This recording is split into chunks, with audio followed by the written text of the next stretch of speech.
नमस्कार, आप देख रहे हैं प्राइम न्यूज और मैं हूं आपके साथ आलोक शुक्ला। छत्तीसगढ़ प्राइम में आप सबका स्वागत है। सीएम भूपेश बघेल ने आज यहां अपने निवास कार्यालय में वीडियो कॉन्फ्रेंसिंग से आयोजित कार्यक्रम में जांजगीर चांपा जिले में 7 नवीन कोविड केयर सेंटर का उद्घाटन किया है। कोविड केयर सेंटर में कुल 508 बिस्तरों में 214 ऑक्सीजन बेड और 294 सामान्य बेड हैं। तो कोविड केयर सेंटर पामगढ़ का यहां पर उद्घाटन किया गया है। आपको बताएं कि मुख्यमंत्री भूपेश बघेल ने इसका उद्घाटन किया है। वर्चुअल माध्यम से इसका उद्घाटन किया गया और सीएम ने वीडियो कॉन्फ्रेंसिंग के जरिए इसका वर्चुअल लोकार्पण किया है। अस्पताल में 214 ऑक्सीजन बेड की सुविधा रहने वाली है।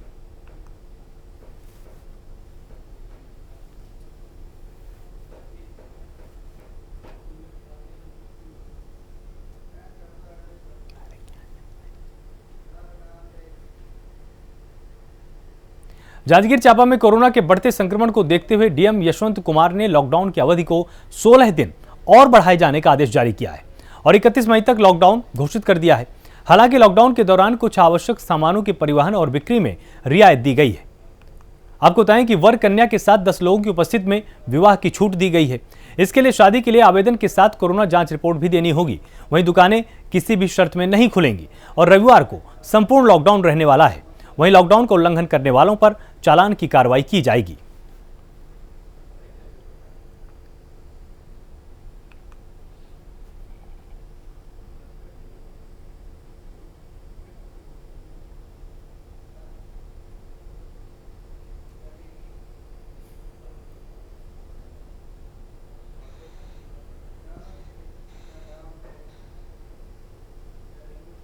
बेमेतरा में कोरोना मुक्त भारत अभियान के तहत किसान नेता योगेश तिवारी ने होम आइसोलेशन वाले कोरोना मरीजों के लिए निःशुल्क ऑक्सीजन सिलेंडर की सुविधा मुहैया कराई है। साथ ही योगेश तिवारी ने निःशुल्क oxygen, sanitiser, mask, oximeter, temperature meter की व्यवस्था की यहां पर की है और आम लोगों के लिए निःशुल्क सेवाएं दी गई हैं। तो किसान नेता योगेश तिवारी ने एक बड़ी पहल की है। जिले में निःशुल्क कोविड सेवाएं शुरू की गई हैं। निःशुल्क ऑक्सीजन की सुविधा मुहैया कराई जाएगी।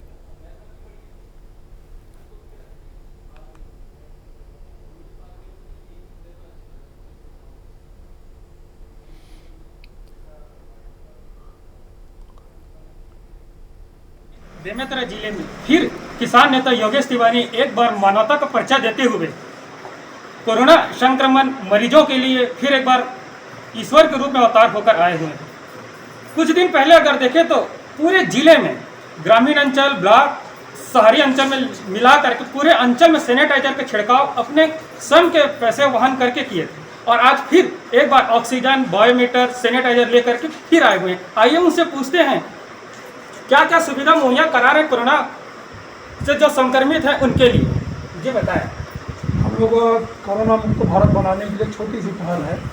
इस जन सेवा में हम लोगों को जो निःशुल्क oxygen cylinder, oximeter, temperature meter, sanitiser, mask ये सब देंगे। बहुत सारे ऐसे गरीब भाई हैं जिनको ऑक्सीजन नहीं मिल पा रहा है, जो हॉस्पिटल जाने की स्थिति में है, उनके पास पैसा नहीं है, सरकारी भी व्यवस्था उनको नहीं मिल पा रही है।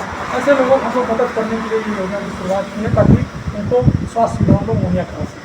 आपके मन में कैसे आया कि इनके लिए सेवा भाव करना चाहिए, जहाँ पर अगर अभी देखें तो बड़े जो नेता हैं वो दुख के बैठे हैं कोरोना के भय से, लेकिन यहाँ पर जो किसान नेता हैं वो भूल के आए हुए हैं और कोरोना संक्रमण से जो पीड़ित हैं उनके लिए सेवा भाव से लगे हुए हैं। आपको कैसे लगा कि इनके सेवा भाव करना चाहिए?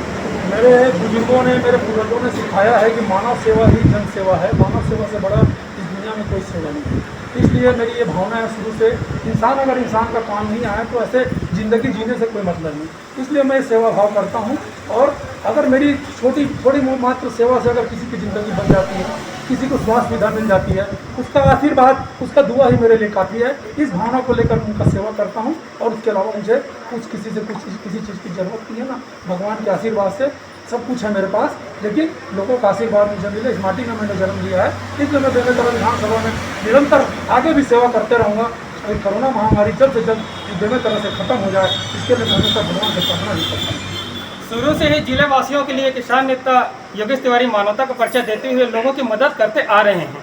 प्राइम न्यूज से योगेश सिंह राजपूत, जिला संवाददाता, बेमेतरा। गरियाबंद जिले के मैनपुर ब्लॉक का आंगनबाड़ी भवन 1 साल से अधूरा पड़ा हुआ है। 1 साल बीतने के बाद भी पंचायत के जिम्मेदार इस ओर कोई ध्यान नहीं दे रहे। सरकार की तरफ से जनता की सुविधा के लिए कई विकास कार्य मंजूर तो किए जाते हैं, लेकिन अधिकारियों की लापरवाही के चलते जिले में कई आंगनबाड़ी स्कूल भवन लगातार अधूरे पड़े हुए हैं और इनकी सुध लेने वाला कोई भी नहीं है। साथ ही मजदूरों को भी उनकी मजदूरी नहीं दी गई है। वहीं जिम्मेदार सरपंच सचिव पूरे मामले में चुप्पी साध कर बैठे हुए हैं। तो आंगनबाड़ी भवन 1 साल से लगातार अधूरा है। मजदूरों को उनकी मजदूरी भी नहीं मिल रही है जिन्होंने इस पर पहले काम किया है और ग्रामीणों में इसके चलते आक्रोश लगातार बढ़ता ही जा रहा है।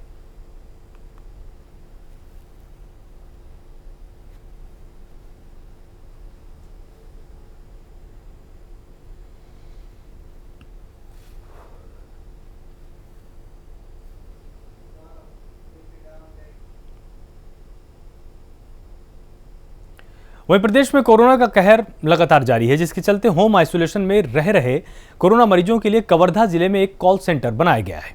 यहां एक साथ 13 शिक्षक कोरोना पॉजिटिव मिले हैं, जिसके बाद से बाकी शिक्षकों के बीच हड़कंप की स्थिति लगातार बनी हुई है। बता दें कि कॉल सेंटर में 49 लोगों का कोरोना सैंपल लिया गया था। इनमें से 13 लोगों की रिपोर्ट पॉजिटिव आ चुकी है। वही कॉल सेंटर में सैनिटाइजिंग करने के निर्देश दिए गए हैं।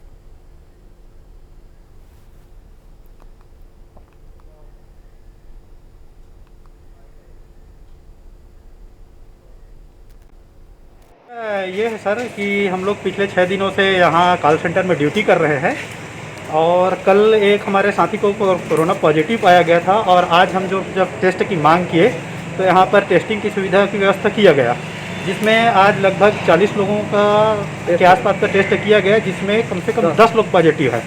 मतलब 20% के आसपास रेशियो यहाँ निकल रहा है। तो ऐसी स्थिति में हम लोग चाह रहे हैं कि ये काम अगर सरकार शासन प्रशासन करवाना चाहता है तो हम अपने घर से भी कर सकते हैं, लेकिन अब ऐसी स्थिति में कैसे करें हम, ये हमारे लिए भी रिस्क है। अभी आप लोग क्या चाह रहे हैं? अभी हम ये चाह रहे हैं कि यहाँ जो ड्यूटी मतलब हम ड्यूटी कर रहे हैं, यहाँ ना करवा करके अगर हमको वर्क करवाना ही है तो घर पे करवा सकते हैं और यहाँ हम लोग आकर के नहीं कर सकते। यहाँ की ड्यूटी कितने लोगों की ड्यूटी लगी हुई है? यहाँ अनिश्चित आगामी आदेश तक की ड्यूटी लगी हुई है। महासमुंद में महिला एवं बाल विकास विभाग के अफसर सुधाकर बोदले अपने आवास पर ही अनशन पर बैठे हुए हैं। वो अपने विभाग के दोषी कर्मचारियों के खिलाफ कार्रवाई नहीं होने से नाराज हैं। मामला मुख्यमंत्री कन्या विवाह योजना और रेडी टू ईट योजना में 30 लाख रुपए के बड़े घोटाले का है। जांच भी पूरी हो चुकी है, लेकिन 1 साल बाद भी फाइल ठंडे बस्ते में पड़ी हुई है। अफसर का कहना है कि कलेक्टर से शिकायत की जाती है, लेकिन कुछ नहीं हुआ। आपको बता दें कि मुख्यमंत्री कन्या विवाह योजना के तहत हितग्राहियों को सामग्री वितरित की जाती है। इसके लिए टेंडर भी होता है। आरोप है कि 2020 और 2021 में ब्रांडेड की जगह लोकल सामग्री का वितरण किया गया था। वहीं इसी साल गुणवत्ता विहीन रेडी टू ईट वितरण का मामला पकड़ा गया, जिसमें तकरीबन 10 लाख रुपए की अनियमितता सामने आई थी। विभाग के खिलाफ अधिकारी खुद अनशन पर बैठा हुआ है। रेडी टू ईट योजना में 30 लाख का घोटाला सामने आया और धरने पर बैठे महिला और बाल विकास अधिकारी।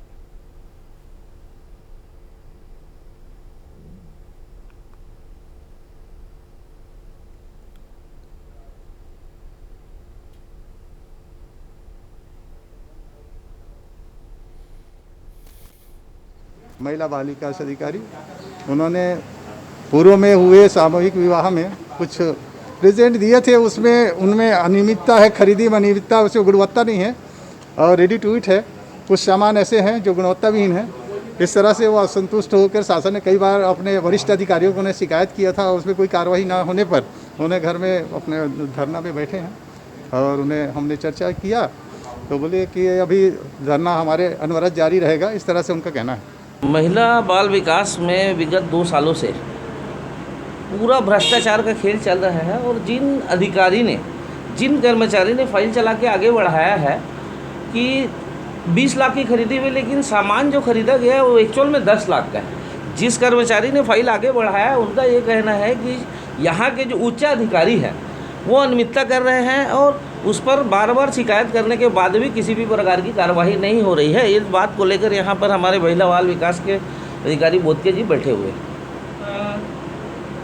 नहीं। अब विधायक जी ने क्या किया ये बात की बातें हैं। यहाँ पर तो मंत्री लेवल, मुख्यमंत्री स्तर की बात चलती है और भ्रष्टाचार के कई ऐसे मामले हैं जिस पर विधायक जी को तो पता ही नहीं रहता और यहाँ पर कार्रवाई हो नहीं रही है और कर्मचारी आज अनशन पर बैठे, उन्हीं की सरकार है, उन्हीं के ये कर्मचारी है। तो वहीं गरियाबंद से एक खबर सामने आई है, जहां एक तरफ सरकार विशेष पिछड़ी जनजाति कमारों का उत्थान का दावा करते नहीं थकती है, तो दूसरी तरफ एक कमार परिवार खुले आसमान के नीचे भूखे पेट अपनी जिंदगी गुजारने को मजबूर है।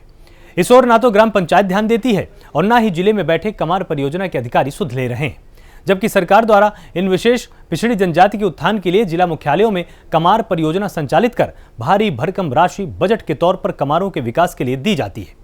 बता दें कि पीड़ित परिवार की झोपड़ी में 15 दिन पहले आग लग जाने से यह परिवार बेघर हो गया था और घर जल जाने के बाद गांव में एक ही पेड़ के नीचे अपना जीवन बसर करने पर मजबूर है। इनके पास राशन कार्ड भी नहीं है, जिसके चलते लॉकडाउन में दिए जाने वाला 2 माह का राशन भी नहीं मिल पाया है। अब ये परिवार जंगल से सूखी लकड़ियां काटकर गांव में लाकर बेचता है और अपना गुजारा करता है।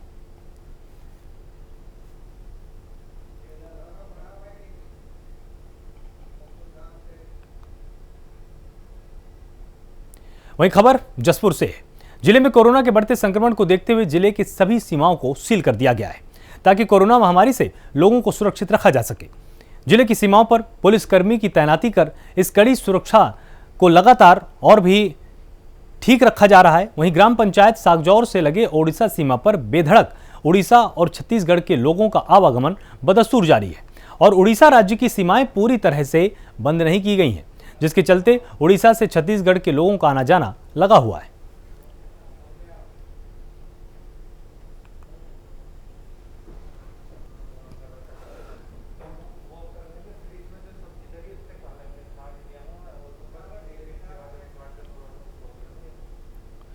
बिलासपुर में पुलिस को जुआरियों को पकड़ने में एक बड़ी सफलता हाथ लगी है। पुलिस ने छापा मारकर 1,520 रुपए सहित 8 जुआरियों को गिरफ्तार कर लिया है। आपको बताएं कि पूरा मामला मस्तूरी थाना क्षेत्र के ग्राम खैरा का है, जहां लॉकडाउन का फायदा उठाकर कुछ दिनों से जुआ खेला जा रहा था। मुखबिर से सूचना मिलते ही मस्तूरी थाना प्रभारी सुरेंद्र प्रसाद चतुर्वेदी टीम बनाकर मौके पर छापा मारने के लिए पहुंचे और जहां 8 जुआरियों सहित 1,520 रुपए बरामद किए गए।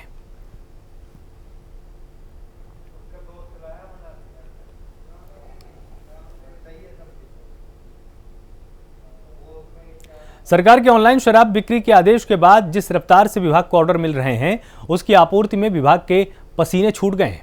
बेमेतरा जिले में ही 3,000 से ज्यादा ऑर्डर विभाग को मिल चुके हैं। इतनी ज्यादा तादाद में मिल रहे ऑर्डर और कर्मचारियों की कमी से विभाग को परेशानियों का सामना करना पड़ रहा है। वहीं शराब की डिलीवरी न होने पर शराब की दुकानों में लोगों की भीड़ बढ़ती जा रही है, जिसके चलते कोरोना के संक्रमण का फैलने का खतरा भी बढ़ गया है। हालांकि इस संबंध में दुकानों में निर्देश दिए गए हैं कि दुकानों में किसी तरह की कोई भीड़ इकट्ठा न होने पाए।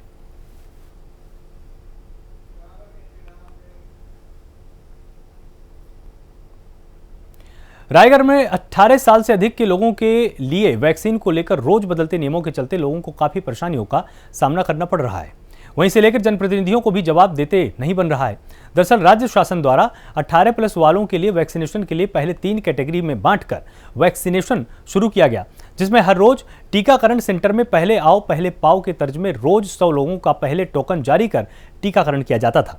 पर कोविड वैक्सीनेशन सेंटर में बढ़ती हुई भीड़ और लोगों की कतार को देखकर छत्तीसगढ़ राज्य शासन ने ऑनलाइन टीकाकरण का रजिस्ट्रेशन शुरू किया, मगर आज ये व्यवस्था ठप हो गई क्योंकि छत्तीसगढ़ का सीजी टीका पोर्टल क्रैश हो चुका है, जिसके कारण लोगों को काफी परेशानियों का सामना करना पड़ रहा है।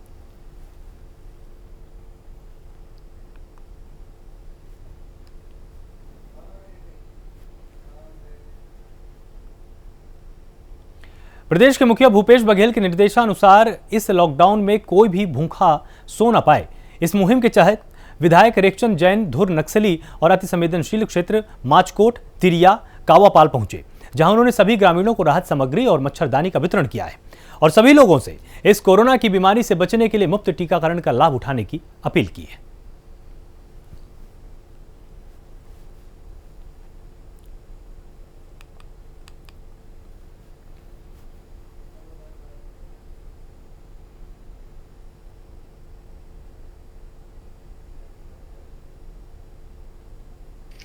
भूपेश बघेल जी ने हम सभी को यही संदेश दिया, सीख दी कि कोरोना कार्यकाल में कोई भी व्यक्ति भूखा नहीं सोना चाहिए। उनकी इस भावना के अनुरूप मैं जगदलपुर विधानसभा का विधायक होने के नाते मैंने जगदलपुर विधानसभा के मेरा जगदलपुर ब्लॉक पड़ता है, इसमें 60 पंचायतें होती है जो आज मैं पूरी कंप्लीट कर रहा हूँ और हर जगह जाकर हमारे जो आर्थिक रूप से कमज़ोर हैं, निराश्रित हैं, ऐसे सभी लोगों को हम खाद्य सामग्री, हरी सब्जियां, मिर्च, मसाला, तेल, साथ ही मच्छरदानी भी हम दे रहे हैं।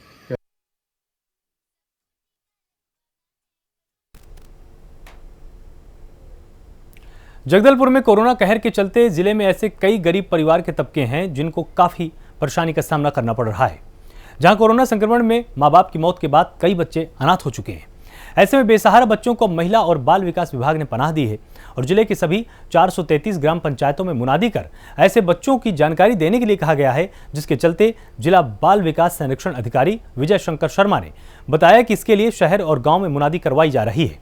कोरोना संक्रमण के कारण अस्पताल में भर्ती हो रहे मरीजों में कुछ माता पिता कोरोना संक्रमण के चलते बच्चों का पालन पोषण करने में असमर्थ हैं। ऐसे बच्चों का बालक बालिका संरक्षण केंद्र में पूरा ध्यान रखा जाएगा। जब तक माता पिता क्वारंटीन से नहीं लौटते तब तक पुनर्वास केंद्र में उनके भोजन, पानी और अन्य सुविधाएं वहां पर उपलब्ध कराई जाएंगी।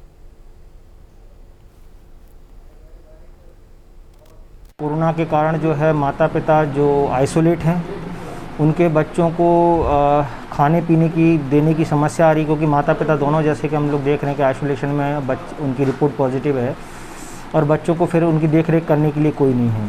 ऐसे बच्चे, साथ ही ऐसे बच्चे जो इलाज के दौरान जिनके माता पिता दोनों का डेथ हो जा रहा है, ऐसे बच्चों के लिए हमने ज़िले में 2 संस्थाओं को चिन्हांकित किया है कि ऐसे बच्चों के लिए अस्थायी रूप से जब तक वो क्वारंटाइन में हैं तब तक उनके देखरेख संरक्षण की अंतरिम व्यवस्था की जाएगी विभाग के द्वारा। साथ ही जिनके माता पिता दुर्भाग्यवश जो है वो कोरोना के कारण ख़त्म हो गए हैं, उन बच्चों को संरक्षण और पुनर्वास की कार्रवाई भी जो है वो विभाग के द्वारा की जाएगी। कोरोना काल की वैश्विक महामारी के इस दौर में जहां महीने भर से लगे लॉकडाउन से आम जनजीवन उथल-पुथल हो चुका है, वहीं पर गरीब बस्तियों और झुग्गी झोपड़ी में रहने वाले मजदूरों के सामने उनके खाने पीने की समस्याएं बढ़ती जा रही हैं। उन लोगों के पास ना ही इस समय कोई काम है, ना ही कहीं कोई कमाई करने का जरिया। ऐसे में कोरिया जिले के चिरमिरी में श्री गंगा स्व सहायता समूह की अनोखी पहल देखने को मिली है, जहां इस समूह ने चिरमिरी क्षेत्र के गरीब बस्तियों में और गरीब मजदूरों में सूखा राशन और सब्जियों का वितरण किया है।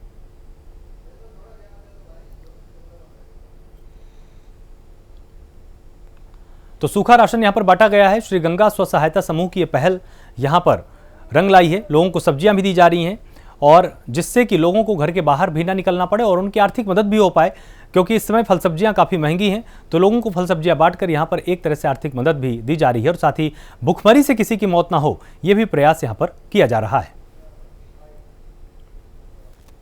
श्री गंगा स्व सहायता समूह के चेयरपर्सन के नाते समस्त हमारे कमेटी के पूरे मेंबर इसमें कोरोना काल में जो बहुत दिनों से आज मध्य प्रदेश से आए हुए 3 महीने से यहाँ फंसे हुए हैं, उनको ना राशन उपलब्ध हो पा रहा, ना हरी सब्जी उपलब्ध हो पा रही, क्यों उनका बिजनेस बंद हो गया हो। 3 चीज़ बेचते हैं, जैसे ड्रम हुआ, तगाड़ी हुआ या बाल्टी हुआ, लेकिन उनका बिजनेस चल नहीं रहा। उनके छोटे छोटे बच्चे हैं, उन परिवारों को और जो गरीब हैं, अति गरीब, जिनके पास कुछ नहीं साधन है, न जहाँ उनके पास कोई कमाई है, रोजी रोटी इस समय चल नहीं रही है किसी की मजदूरी के, वो कुछ पैसा कमा सकें और अपना परिवार चला सकें, ऐसे परिवारों को हमारा गंगा सहायता समूह एक छोटा सा समूह है, लेकिन हम लोग ने सोचा कि इस समूह के द्वारा जितना बन सकता है गरीब और निर्धन लोगों के पास यदि हम कुछ सहयोग अपना दे सकें। हमारे आसपास हम देख रहे हैं लोग भूख से तड़प रहे हैं। लॉकडाउन की अवधि बढ़ती ही जा रही है, बढ़ती ही जा रही है, ख़त्म होने का नाम ही नहीं है। लोगों का राशन पानी सब खत्म हो चुका है, बैंक भी बंद है। सिर्फ बीमार लोगों को ही बैंक से पैसा निकाल सकते हैं, बाकी लोगों को तो पैसा मिल नहीं रहा है। तो फिर ऐसे में वो लोग अपने पेट की भूख कैसे शांत करें। और राशन बांटे तो जो उनके घरों के बच्चों के चेहरों में जो हंसी आई थी ना सर, वो देखकर ऐसा लगा कि जैसे जो हम लोग काम किए ना वो हम लोगों का सफल हो गया। बाकी वो लोग जो बेचारे बेघर यहाँ पर फंसे हुए कामगार लोग ड्राम और टब बेच के अपना जीवन यापन कर रहे थे, अचानक वो लोगों का काम बंद हो गया।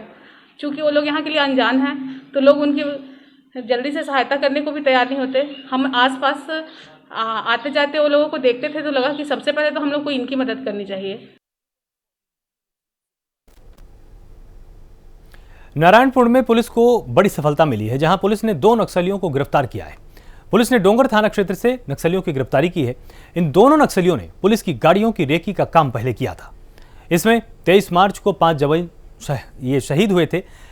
23 मार्च को घटना थी जिसमें 5 जवान शहीद हुए थे और उन पुलिस के जवानों की गाड़ियों की रेकी इन दोनों ने ही की थी।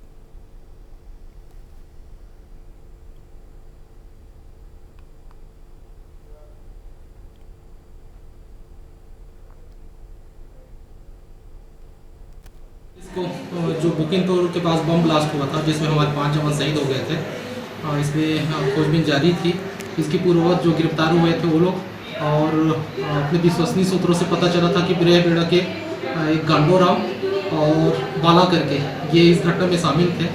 तो इनसे उनको पूछताछ के लिए लाया गया था।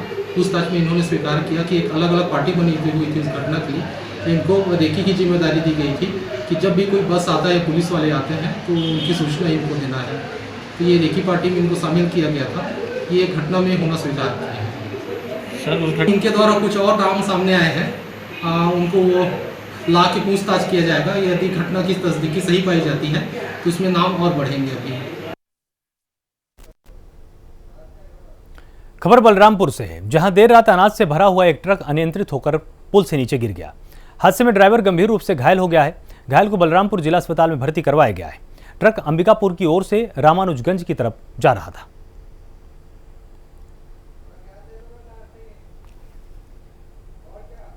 तो आप इस पलटे हुए ट्रक को देखकर अंदाजा लगा सकते हैं कि किस तरह से यह अनियंत्रित हुआ होगा और अचानक ये पलट गया। और ड्राइवर की हालत इसमें गंभीर बताई जा रही है, जिसका समुचित इलाज किया जा रहा है और अस्पताल में उसको भर्ती कराया गया था। लेकिन डॉक्टरों ने यह साफ तौर पर कहा है कि हालत गंभीर है और इसीलिए उसको जो संभव चिकित्सकीय मदद दी जा सकती है वो लगातार दी जा रही है।